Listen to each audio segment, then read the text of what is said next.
అందరికీ శుభవార్త. ప్రతి ఆదివారం 10,000 మంది ఒక చోట చేరి దేవుణ్ణి ఆరాధిస్తున్న జీవం గల దేవుని సంఘం. స్వస్థత, విడుదల, అభిషేకం పొందాలనుకుంటున్నారా? దురాత్మ శక్తుల నుంచి విడుదల కావాలా? ఆర్థిక ఇబ్బందుల నుంచి విడుదల కావాలా? సంతానలేమితో బాధపడుతున్నారా? కుటుంబ సంక్షేమం కొరకు ప్రత్యేక ప్రార్థనలు కోరుకుంటున్నారా? శాంతి లేక ఆత్మహత్య చేసుకోవాలనుకుంటున్నారా?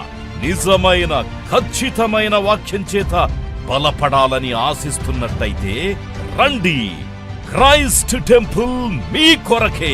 ప్రతి ఆదివారం 4 ఆరాధనలు జరుగుతున్నాయి. మొదటి ఆరాధన ఉదయం 6 గంటలకు, రెండవ ఆరాధన ఉదయం 8 గంటలకు, మూడవ ఆరాధన ఉదయం 10 గంటలకు, నాల్గవ ఆరాధన సాయంత్రం 6:30 జరుగును. స్థలం Christ temple, Mary Stella indoor stadium, Pantakaluva road, NTR circle, Vijayawada. ముఖ్య ప్రసంగికులు ప్రపంచ వ్యాప్తంగా వాక్యమునందించి కోట్లాది మందికి దీవెనకరముగా ఉన్న మన దైవజనులు రెవరెండ్ డాక్టర్ పాల్ ఇమాన్యుయల్ గారు మరియు నిస్సీ పాల్ గారు శక్తివంతమైన సందేశాలను అందించి ప్రతి ఒక్కరి కొరకు ప్రత్యేక ప్రార్థనలు చేయుదురు. హృదయాలను హత్తుకునే అద్భుతమైన స్తుతి ఆరాధన సాక్ష్యాలు, ప్రతి విశ్వాసిపై ప్రత్యేక శ్రద్ధ, గృహ దర్శనాలు, ఇంకా మరెన్నో.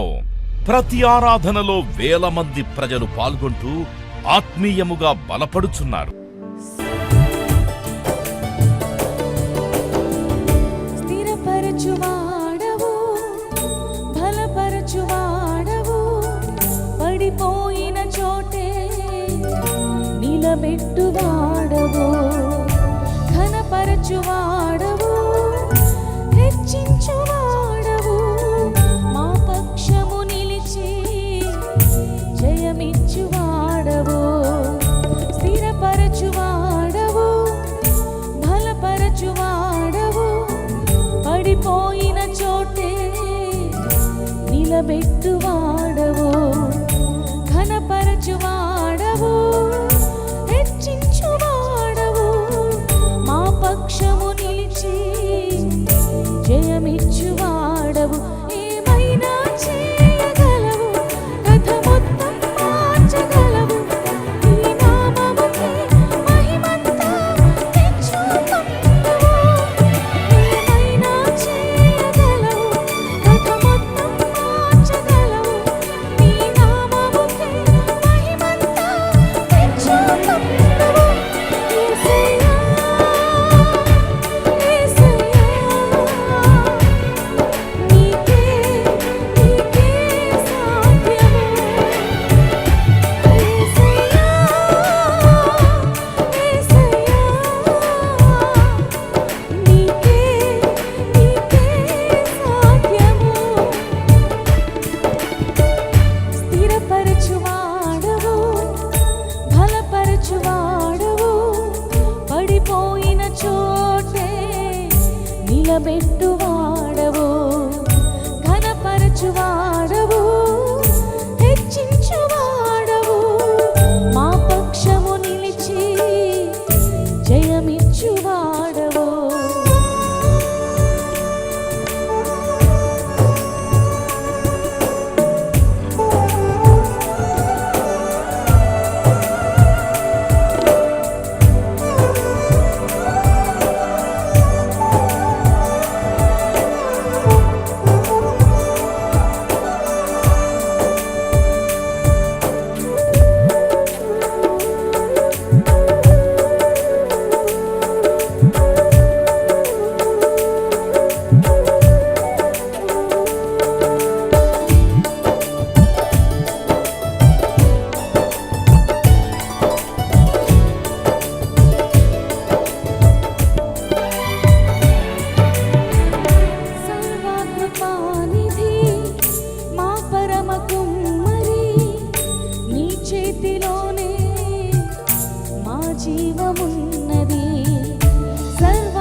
కంచె దాటగా శత్రువుకు సాధ్యమా?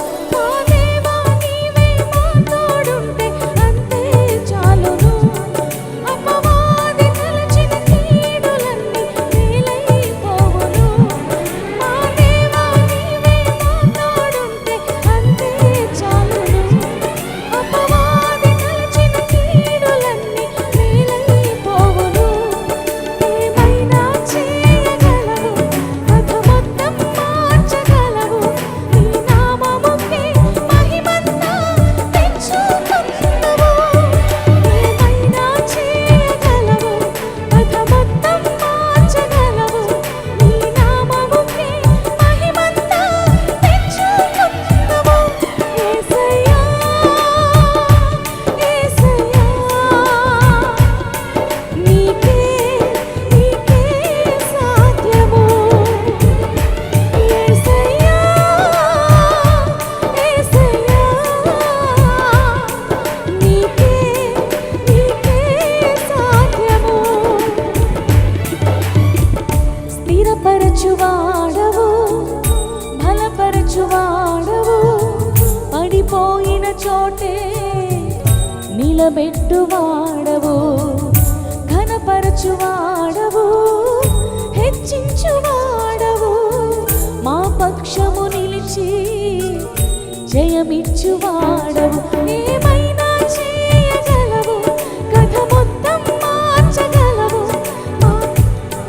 నీ నామముకే మహిమంతా తెచ్చుకుందువు.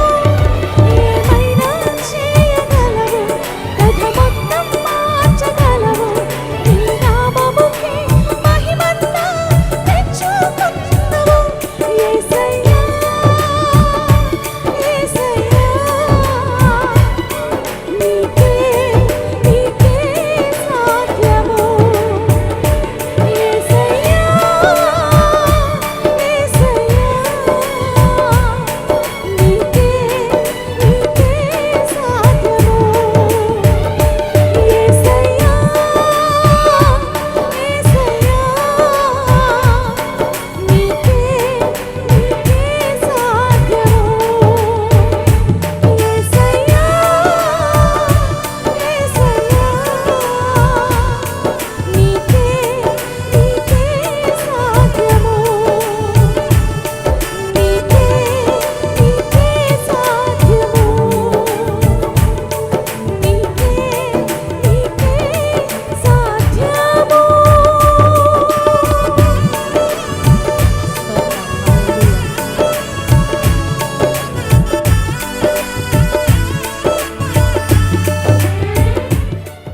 దయచేసి అందరూ గ్రంథాలు తిరుగుతాం. రోమపత్రిక 8వ అధ్యాయము 31వ వచనాన్ని వాక్యాంశంగా చదువుకుందాం.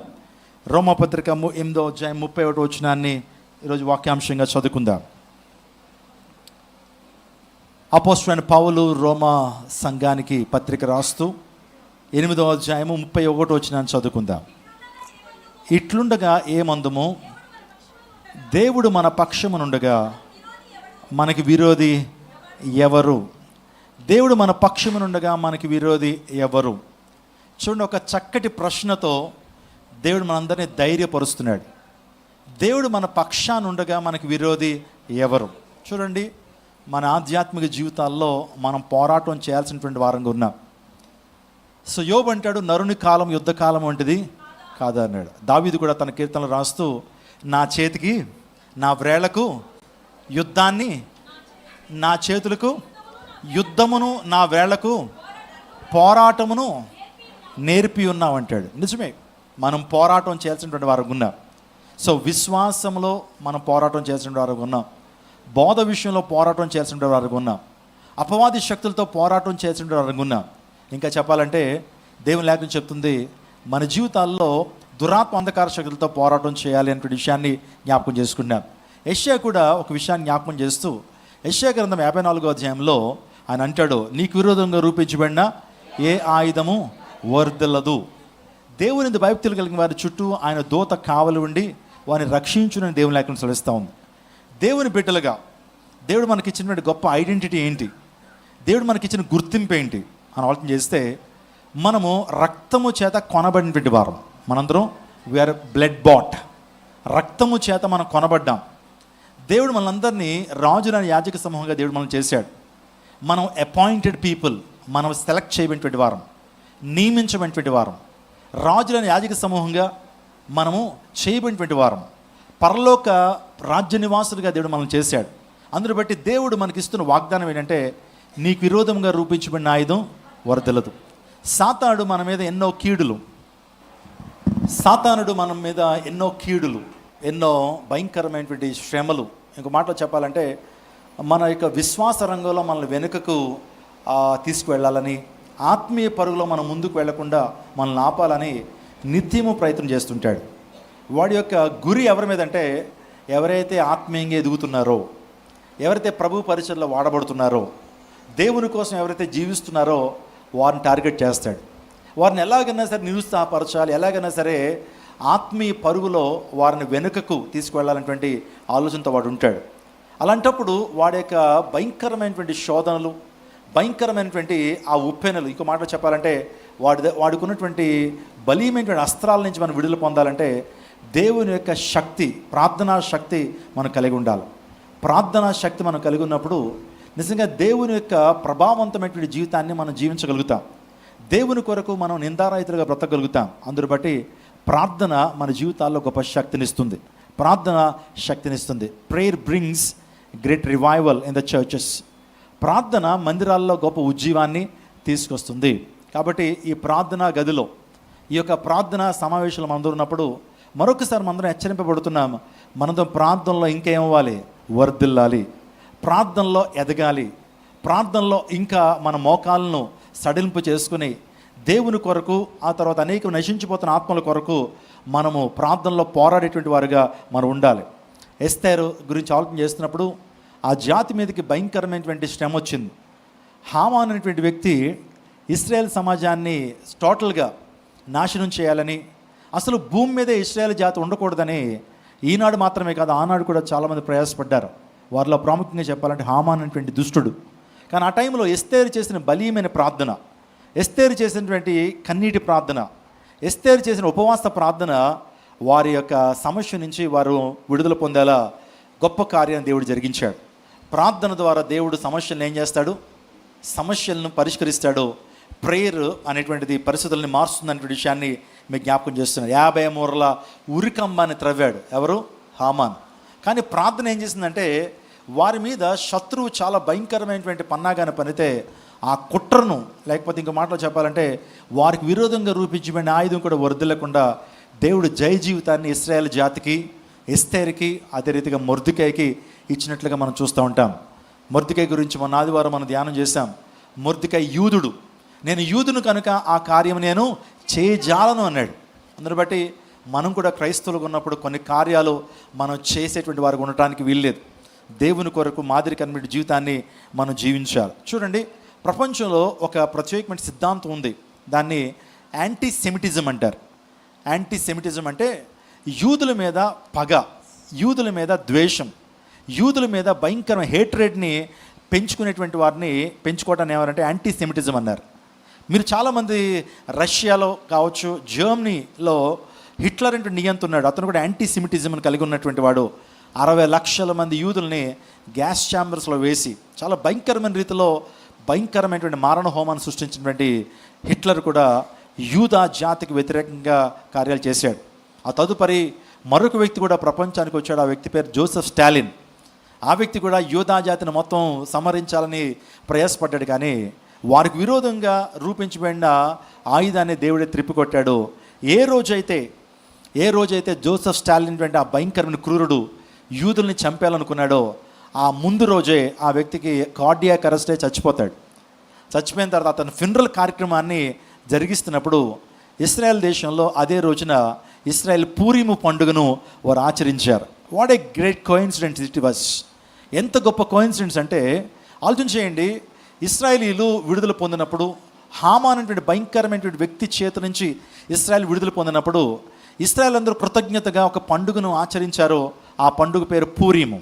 చూడండి, ఈ యొక్క మోడర్న్ సెంచురీలో కూడా జోసెఫ్ స్టాలిన్ వ్యక్తి ఇశ్రాయేల్ని చంపాలనుకున్నప్పుడు దేవుడు వాడి యొక్క పన్నాగాన్ని త్రిప్పికొట్టి అదే రోజున ఇశ్రాయేలీలు ఆ రోజున కూడా పూరిమ పండగ చేసుకున్నారు. అంటే మీరు ఆలోచన చేయండి, దేవుడు నిన్న నేడు నిరంతరము ఏకరీతిగా ఉన్నటువంటి దేవుడు. ఆనాడు ఇశ్రాయేల్ పట్ల ఉన్నటువంటి దేవుడు ఈనాడు కూడా ఆత్మీయ ఇశ్రాయేల్గా ఉన్నటువంటి మన మీద కూడా దేవుడు ఉన్నాడు. ఒక్క విషయాన్ని చెప్పి నేను సందేశాన్ని ముందుకు తీసుకెళ్తాను. యెహెజ్కేలు ద్వారా దేవుడు మనతో మాట్లాడుతున్నాడు, మీ పక్షమున నేను ఉన్నాను. దేవుడు మన పక్షాన ఉన్నాడు. ఈ విషయాన్ని ఎప్పుడు కూడా మర్చిపోవద్దు. మీ మనసులో ఈ యొక్క విషయాన్ని భద్రం చేసుకోండి. దేవుడు మీ పక్షాన ఉన్నాడు. దేవుడు మీ పక్షాన వ్యాజ్యం ఆడతాడు. దేవుడు మీ పక్షాన పోరాటం చేస్తాడు. దేవుడు మిమ్మల్ని గెలిపించడానికి, దేవుడు మిమ్మల్ని దీవించడానికి, దేవుడు మీకు దీర్ఘాయుని ఇవ్వటానికి ఆయన మీ పక్షాన ఉండేటువంటి వాడు. యోసేపు పక్షాన దేవుడు ఉన్నాడు. యోసేపు అన్న మాటకు అర్థం ఏంటి? ఫలించడి కొమ్మ. యోసేపు ఫలించడి కొమ్మగా ఉన్నాడు.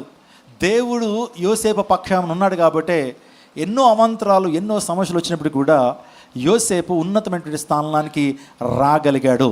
ఒక వ్యక్తి పక్షాన దేవుడు ఉన్నప్పుడు ఆ వ్యక్తికి ఎన్ని కీడులు వస్తున్నా, ఎన్ని సమస్యలు వస్తున్నా, ఎన్ని అవరోధాలు ఎదురవుతున్నది కదా, అవరోధాలు ఎదురవుతున్నా సరే అంతిమంగా ఆ వ్యక్తి దేవుని ద్వారా దీవించబడతాడు, దేవుని ద్వారా హెచ్చింపబడతాడు. మీరు చూడండి, దేవుడు దావీదు పక్షాన ఉన్నాడు కాబట్టి గొర్రెలు కాపరేటువంటి దావీదు, అందరి చేత చేతరించబడినటువంటి వాడు, అందరి చేత వెలువైనటువంటి దావీదుని దేవుడు ఆ రాజ్యానికే రాజుగా దేవుడు చేసి 40 సంవత్సరాల సమగ్రమైనటువంటి పరిపాలన ఇజ్రాయెల్ దేశానికి దావీదు ద్వారా దేవుడు అందింప చేయగలిగాడు. ఈ రోజున దేవుడు నీ పక్షాన ఉన్నాడంటే విషయాన్ని మీకు జ్ఞాపకం చేస్తున్నాను. ఆయన మందు నిలిచి ఉండకపోతే మనం ఫలించలేమంటే విషయాన్ని మీకు జ్ఞాపకం చేస్తున్నాను. ఇప్పుడు మీరు ఎంతమంది దేవుడు మీ పక్షాన ఉండాలని కోరుతున్నారు? Praise Lord. దేవుడు మీ పక్షాన ఉండాలని కోరుతున్నటువంటి వారు మీరు ఫలించడం నేర్చుకోవాలి. ఫలించేటువంటి వారి జీవితాల్లో దేవుడు వారి పక్షాన ఉంటాడు. ఫలించడం అంటే దేవులో నిలిచి ఉండుట. ఫలింపని ప్రతి తీగ నరకబడి అగ్నిలో వేయబడుతుందని దేవుని అగ్ని తెలుస్తుంది. మనం ఫలించాలి. సో ఈ శ్రేష్టమైన సమయంలో ఇనాగ్రేషన్ మీటింగ్లో మనం వేటిలో ఫలించాలి? త్వరగా చెప్తారా? మనం ఫలించాలి అనేటువంటి విషయాన్ని జ్ఞాపకం చేసుకున్నప్పుడు మనం వేటిలో ఫలించాలో నేను కొన్ని విషయాలు చెప్పి నేను ముగిస్తాను. ఒకటి, ఆత్మలో ఏం చేయాలి? ఫలించాలి. We should flourish in spirit, we should prosper in the spirit. మనం ఆత్మలో ఏం చేయాలి? ఫలించాలి. సో మొదటి యోహాను పత్రిక 2వ వచనంలో, ప్రియుడా నువ్వు ఆత్మలో వర్ధిల్చున్న ప్రకారము నువ్వు అన్ని విషయాల్లో వర్ధిల్లుచు సౌఖ్యంగా ఉండాలని కోరుతున్నాడు. కాబట్టి మనం ఆత్మలో ఫలించాలి. ప్రియుడా నువ్వు ఆత్మలో ఫలిస్తున్నావా? సిరి సంపదలను ఫలిస్తూ ఉండొచ్చు, మంచిది. లేకపోతే స్నేహితుల విషయంలో ఫలిస్తున్నావు, మంచిది. లేకపోతే నీ జీవితంలో సోషల్గా ఫలిస్తున్నావు, ఎమోషనల్గా ఫలిస్తున్నావు, ఫినాన్షియల్గా ఫలిస్తున్నావు, కానీ ఆత్మీయంగా ఫలిస్తున్నావా? ఆత్మీయంగా నువ్వు ఫలించినప్పుడు అన్ని విషయాల్లో ఫలిస్తావని దేవుని లేఖనం ఫలిస్తూ ఉంది. స్టెఫను తన జీవితంలో మంచి సాక్ష్యం కలిగినటువంటి వాడు. అతడు విశ్వాసంతో నింపబడ్డాడట, ఆత్మతో నింపబడ్డాడట, నిరీక్షణతో నింపబడ్డాడట, కృపతో నింపబడ్డాడు స్టెఫను. అందుని బట్టి స్టెఫను యొక్క జీవితం చాలా చాలా వీరోచితమైనటువంటి జీవితం, విశ్వాసులందరికీ మాదిరికరమైన జీవితం స్టెఫను జీవితం. కాబట్టి మనం కూడా ఆత్మలో ఏం చేయాలి? ఫలించాలి. అంటే ఆత్మ ఫలాలు ఏం చేయాలి? ఫలించాలి. చెప్పండి, ఆత్మ ఫలాలు చెప్పండి. ప్రేమ, సంతోషము. ఒకసారి మనందరం పరీక్షించుకుందాం, ఈ ఆత్మ ఫలం మనం ఫలిస్తున్నామా లేదా? ఒకవేళ ఎందులో అయితే ఫలించట్లేదో, ఆశా నిగ్రహంలో ఫలించట్లేదా, సాత్వికంలో ఫలించట్లేదా? సో ఫలించడానికి మనం ప్రయత్నం చేద్దాం. తద్వారా దేవుడు మన పక్షాన ఉంటాడు. దేవుడు మన పక్షాన ఉండగా మనకు విరోధి ఎవరు అనేటువంటి విషయం. నీకు విరోధంగా రూపించబడిన ఆయుధం వరుద. ఫలించేటువంటి వారి చుట్టూరు కూడా దేవాది దేవుడు వారి పక్షాన ఉంటాడనే విషయాన్ని జ్ఞాపకం చేస్తున్నాను. రెండోదిగా మనం దేనిలో ఫలించాలంటే ప్రేమలో ఫలించాలి. దేనిలో ఫలించాలి? We should prosper in love. ప్రేమలో ఫలించాలి. అపోస్తలుడైన పౌలు అంటాడు, నా ఆస్తి నమ్మి బీదలకు ఇచ్చిన ప్రేమ లేనిటువంటి వాడిని అయితే వ్యర్థుడను. అదేంటండి, ఆస్తినంతా అమ్మేసి బీదలకు ఇచ్చేస్తే ప్రేమ కాదా? What does it mean? ఆస్తినంతా అమ్మేసి బీదలకు ఇచ్చేస్తే ప్రేమ కాదా? అది ప్రేమ కాదట, చారిటీ. ప్రేమ అంటే నువ్వు ఏం చేయాలి? దేవుణ్ణి ఏం చేయాలి? ప్రేమించాలి. నీ హృదయంలో దేవుణ్ణే ఎలా పెట్టుకోవాలి? నువ్వు దేవుణ్ణే నీ హృదయంలో ముఖ్య వ్యక్తిగా పెట్టుకోవాలి. అబ్రహాము దేవుణ్ణి ప్రేమించాను. అందుని బట్టి అబ్రహాము హృదయంలో ఇంకా దేవుని కంటే మరి ఏ వ్యక్తిని తన హృదయంలో పెట్టుకోవాలి. తన కుమారుని కూడా తన హృదయంలోంచి ఏం చేశాడు? ఒక రకంగా తీసేశాడు. అందుని బట్టి దేవుణ్ణి మనం ప్రేమించేటువంటి వ్యక్తులుగా ఉండాలి. కాబట్టి దేవుణ్ణి ప్రేమించేటువంటి వారిని దేవుడు బహుగా ప్రేమిస్తాడు. God honours people those who honour him, God despise people those who despise him. దేవుని గణపరిచేటువంటి వారిని దేవుడు థ్యాంక్ యూ బ్రదర్. దేవుణ్ణి గణపరిచేటువంటి వారిని దేవుడు ఏం చేస్తాడు? గణపరుస్తాడు. కాబట్టి క్రైస్ట్ టెంపుల్ విశ్వాసులారా, మీరు అన్ని విషయాల్లో దేవుని గణపరచండి. ప్రేమించడం అంటే గణపరచడం, దేవుని గణపరచండి. తద్వారా దేవుడు మీ పక్షాన ఉంటాడు. మూడోదిగా మనం కృపలో వర్ధిల్లాలి. ఏంటి? God's grace. ఎవరి మీద దేవుని కృప ఉంటుంది చెప్పండి? గాడ్స్ గ్రేస్ అనేటువంటిది ఎవరి మీద అధికంగా ఉంటుంది? దీనుల పక్షాన దేవుని కృప అధికంగా. ఎవరైతే దీనత్వాన్ని ధరించుకుంటారో వారి పట్ల దేవుని కృప అపారంగా ఉంటుంది. గర్విష్ఠులు జీవితాల్లో దేవుని కృప ఉండదు. దావీదుకు దేవుని కృప ఉంది. అందుని బట్టి దావీదు తన జీవితంలో ఉన్నతమైన స్థానానికి చేరుకోగలిగాడు. యోసేపుకి దేవుని కృప ఉంది. అందుని బట్టి యోసేపుని ఫలించుడు కొమ్మగా దేవుడు చేశాడు. షడ్రక మేషక అబేద్నెగోల చుట్టూరు కూడా దేవుని కృప ఉంది. అందుని బట్టి ఆ కృపతో వారు అగ్నిగుండాలను సైతం కూడా వారు జయించగలిగారు. సింహపు బోనులు కూడా వారు జయించగలిగారు. ఈరోజు మనం ఒక ప్రార్థన చేయాలి. ప్రభువా, నా మీద, నా కుటుంబం మీద, నా బిడ్డల మీద నీ కృప ఉంచయ్యా. నీ కృప చాలు ప్రభు. ఇంకా ఈ లోకంలో నాకు ఏది అక్కర్లేదు, కానీ నీ కృప చాలు. నా కృప నీకు చాలు. దేవుని కృప అనేటువంటి గొప్ప అంశంలో అన్ని ఆశీర్వాదాలు ఉన్నాయండి. Praise Lord. దేవుని కృప అనేటువంటి ఆ యొక్క ప్యాకేజ్లో అన్ని ఆశీర్వాదాలు ఉన్నాయి. కాబట్టి ఆ కృపను మనం ఏం చేయాలి? కోరుకోవాలి. ఆ కృప ఉన్నప్పుడు దేవుడు నిన్ను ఆశీర్వదిస్తాడు. ఏ కీడు రాకుండా నిన్ను కాపాడుతాడు. నీ సరిహద్దును దేవుడు విశాలపరుస్తాడు. నీ జీవితంలో ఆయన చెయ్యి నీకు తోడుగా ఉంచుతాడు. కాబట్టి ప్రభు, నీ కృప నాకు తోడుగా ఉంచు. నేను ఒకటే కోరుకుంటాను, ప్రభు, క్రైస్ట్ టెంపుల్కి నీ కృప ఇవ్వండి. క్రైస్ట్ టెంపుల్ కుటుంబాలకి నీ కృపతో వారిని ఆవరించండి అయ్యా. Lord, your grace is sufficient for all of us. నీ కృపతో మమ్మల్ని అందరినీ నింపు అని ప్రభుత్వంలో మనము ప్రార్థించాలి. చెప్పండి, మనము ఆత్మలో ఫలించాలి, ప్రేమలో ఫలించాలి. దేవుని ప్రేమించాలి మొదటగా. ఆ తర్వాత తోటి వ్యక్తిని ఏం చేయాలి? నిన్ను వల్ల నీ పొరుగు వారిని ఏం చేయాలి? ప్రేమించాలి. మూడో రకమైనటువంటి అంశం ఏంటి తెలుసా? మూడో రకమైనటువంటి రెల్మ్ ఏంటంటే శత్రువును కూడా ప్రేమించడం. మొదటగా నీ దేవుడైన యెహోవాని ఏం చేయాలి? పూర్ణ మనసుతో, పూర్ణ ఆత్మతో ప్రేమించాలి. ఆ తర్వాత నీ పొరుగు వారిని ఏం చేయాలా? నీ తోటి విశ్వాసాన్ని ఏం చేయాలా? ప్రేమించాల. మూడోదిగా శత్రువును కూడా. మొదటి సాధ్యపడుతుందండి, రెండోది సాధ్యపడుతుంది, కానీ మూడోది సాధ్యపడదండి. మాటల వరకే, కానీ చేతల్లో అది కష్టం పాస్టర్ గారు అనొచ్చేమో. కానీ ప్రాక్టీస్ చేయండి మీరు. శత్రువును కూడా ప్రేమించేటువంటి మనసును అడగండి. అది దైవిక మనస్సు, యేసయ్య మనస్సు. ఇంకా మీరు ఆ స్టేజ్కి వచ్చేసారంటే మీరు దేవుని రూపంలోకి సంపూర్ణంగా మారిపోయినట్లే. దేవుని రూపంలోకి సంపూర్ణంగా మీరు మారిపోయినట్లే. అందుని బట్టి ప్రేమలో ఫలిద్దాం. ఆ తర్వాత కృపలో ఫలిద్దాం. నాలుగోదిగా జ్ఞానములో ఫలిద్దాం. కాబట్టి అనేక మన వర్తమానంలో మనం వింటున్నాం. దైవిక జ్ఞానాన్ని మీరు కలిగి ఉండడానికి ప్రయత్నం చేయండి. లోక జ్ఞానం దేవుని దృష్టికి ఏంటి? వెర్రితనం. లోకంలో ఎంత జ్ఞానం సంపాదించినా నీ పొట్టకూటికి మాత్రమే ఆ జ్ఞానము ఉపయోగపడుతుంది. కానీ దైవిక జ్ఞానము, పరసంబంధమైనటువంటి జ్ఞానము, పరసంబంధమైన ఆశీర్వాదాలు పొందుకోవడం మాత్రమే కాకుండా మరొక వ్యక్తిని రక్షించేటువంటి జ్ఞానం. చూడండి, జ్ఞానం కలిగినటువంటి వాడు మరొకరిని ఏం చేస్తాడు? రక్షించును అన్నాడు. జ్ఞానం ఎందుకు కావాలంటే మరొక వ్యక్తిని రక్షించడానికి. జ్ఞానహీనుడు మరొక వ్యక్తిని ఏం చేయలేడు? రక్షించలేడు. అందుని బట్టి జ్ఞానాన్ని మనం అడగాలి. ఎవరికైనా జ్ఞానం కుదుగుండిన ఎడల వాడు దేవుణ్ణి, if anyone lacks knowledge he has to ask God. బుద్ధియు జ్ఞానము సర్వసంపదలు ఆయన యందే గుప్తములై ఉన్నవి. దేవుడు మన పక్షమును ఉన్నాడు. అందుని బట్టి ఆయన మన పక్షాన ఉండాలంటే నాలుగిట్లో మనం ఫలించాలి. ఒకటి ఆత్మలో ఫలించాలి, రెండోది ప్రేమలో ఫలించాలి, మూడోది కృపలో ఫలించాలి, నాలుగోది జ్ఞానములో ఫలించాలి. తండ్రి, కుమార, పరిశుద్ధాత్మనామములో మీరందరూ ఈ నాలుగిట్లో ఫలించుదురుగాక. ఎప్పుడైతే ఈ నాలుగిట్లో మీరు ఫలిస్తారో మీరు ఆర్థికంగా ఫలిస్తారు, ఆమేన్, సామాజికంగా ఫలిస్తారు. కాబట్టి వీటిలో ఫలించబడేలాగా మన దేవునిలో ప్రార్థన చేద్దాం. యేసుక్రీస్తు నామం పేట మీకు అందరికీ శుభాలు తెలియపరుస్తున్నాను. క్రైస్ట్ టెంపుల్ అనే జీవన దేవుని సంఘానికి దేవుడు 2 ఎకరాల 16 సెంట్ల భూమిని ఇది అనుగ్రహించారు. సో ఇదే స్థలంలో మహాదేవుని యొక్క గొప్ప మందిరం నిర్మించబడాలని ప్రార్థన చేస్తూ వచ్చాం. దేవుని చిత్తమైతే ప్రతి సమయంలో ఈ యొక్క మందిరాన్ని ప్రారంభించాలని నేను ఆశ పెడుతున్నా. పర్మిషన్స్ ప్రభుత్వం ఇస్తా ఉన్నారు. ప్రస్తుతానికి ఈ ప్రాంతం అంతా కూడా చదువు చేసి పనులు ప్రారంభించడం జరిగింది. వెనకాలన్నటువంటి ఆ చిన్న కన్స్ట్రక్షన్ లో కూడా ఒక వాచ్మెన్ ఉంచాలని నేను ఆశ పెడుతున్నాం. దాన్ని ప్రార్థన చేయండి. దేవుని కార్యాలు బహుబలంగా విజయవాడపట్నం జరిగించాలని, ఇక విజయవాడ పట్టణాన్ని కేంద్రంగా చేసుకుని ఈ పరిచయం దేవుడు ప్రపంచవ్యాప్తంగా విస్తరింప చేయబడాలని మేము కోరుతా ఉన్నాం. కాబట్టి అనుదిన ప్రార్థనలో జ్ఞాపకం ఉంచుకోండి. ఈ రోజు నుంచి పనులు ప్రారంభించబడతా ఉన్నాయి. దేవుని చిత్తం అయితే నెక్స్ట్ ఇయర్ కి నూతన మందిరంలోకి వెళ్ళాలన్నటువంటి ఆలోచన, ఆశ మాకుంది. దేవుడు మన ఆశను తీర్చాలని మీ ప్రార్థనలో జ్ఞాపకం చేసుకోవాల్సిందిగా ప్రభు పాటు మనం చేస్తున్నాను. దేవుడు మన విజయవాడిని దీవించును గాక. ఆమేన్. ఆమేన్.